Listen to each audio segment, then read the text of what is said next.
Hello guys, how are you? My name is Alvaro Dehita and welcome to this new video on my YouTube channel. As you can see, I'm a huge fan of the franchise of Harry Potter, but most of all, I'm a fan of the video games, such as Half-Blood Prince, The Order of the Phoenix, The Deadly Hallows Part 1 and The Deadly Hallows Part 2. But today, I will talk about the first Harry Potter video game that I had the opportunity to play. And that game is nothing more and nothing less than Harry Potter and the Goblet of Fire. So, let's begin.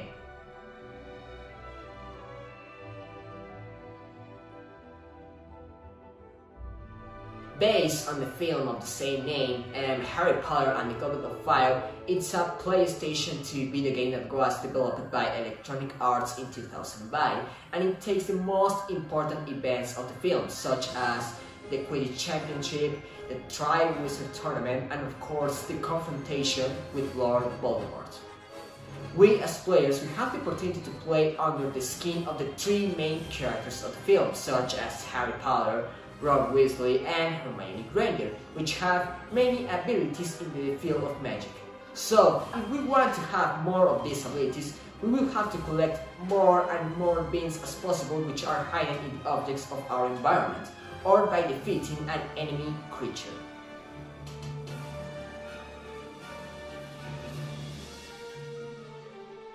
In total, we can find 10 levels, starting with the Quidditch Championship, Defense against the Dark Arts, where we will have to overcome the challenges of Mad Eye Moody, the Hogwarts Exterior, where we can go from one side to another of the castle, the Forbidden Forest, the First Task, the Dragon, the Prefect's Bedroom, where we'll have to recover the golden egg when Ron misplaced it, Herbology, where we'll have to look back for a plant that will help us to break underwater,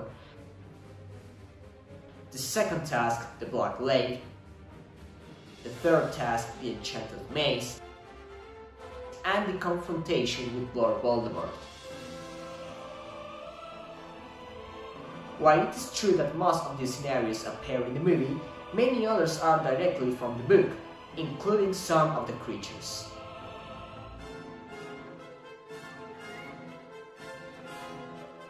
Although the number of levels may seem small at first, our perception will change when we realize that, in order to unlock the next level, we will have to collect a special amount of Triwizard Shields, a large and silent shields that were created especially for the Triwizard Tournament at Hogwarts. As we progress, our number of shields will increase significantly, as well as a variety of spells that we can use to obtain a shield at a certain level. In total, there are 38 Triwizard Shields thrown to the game.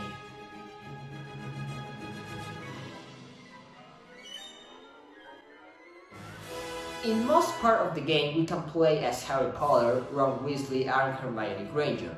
However, in the 3 levels corresponding to the Triwizard Tournament and the confrontation with Lord Voldemort, we can only play as Harry. In the first task, we will have to escape from a giant dragon through a circuit of beams at maximum speed. In the second task, we will also have to follow a circuit of beams, but in the deeps of the Black Lake, while fighting the fearsome creatures that live inside. In the third task, the maze, we can also collect beans, but unlike the previous 2 levels, we will have to go to every corner to find a way out. And finally, in the confrontation with Voldemort, it's no longer a matter of simple beans, but of using all the skills we have acquired since the beginning of the video game in order to survive.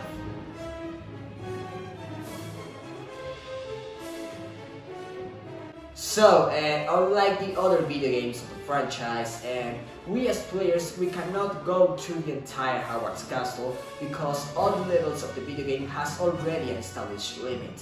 So for that reason, we can go only through the spaces that the video game tells us.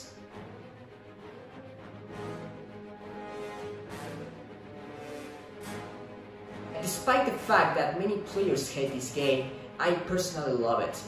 As I already said in the beginning of this video, Harry Potter and the Goblet of Fire was the first video game of the franchise that I had the opportunity to play since I was a kid.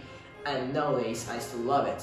And why? Because I think the graphics are very well developed for its time, and also this dynamic of collecting tri-greaser shields in order to reach each level. It's a very interesting dynamic, you know, it's so cool.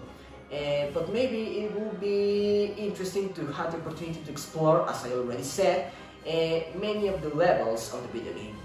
For example, my favorite level of the video game is the third task of the Tri-Wizard tournament, the Enchanted Maze.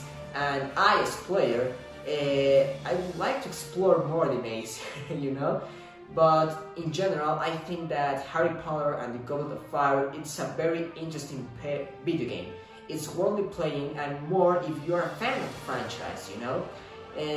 Yeah, I consider myself a fan of the films, but to be honest with you guys, I prefer more the Harry Potter video games. And well, that will be all for me. Thank you very much guys for watching my new video on my YouTube channel. And so, if you want me to talk about, I don't know, any other film, video game or show, please let me know it in the comment section, okay? And thank you very much guys, and stay tuned for the next video. See you guys.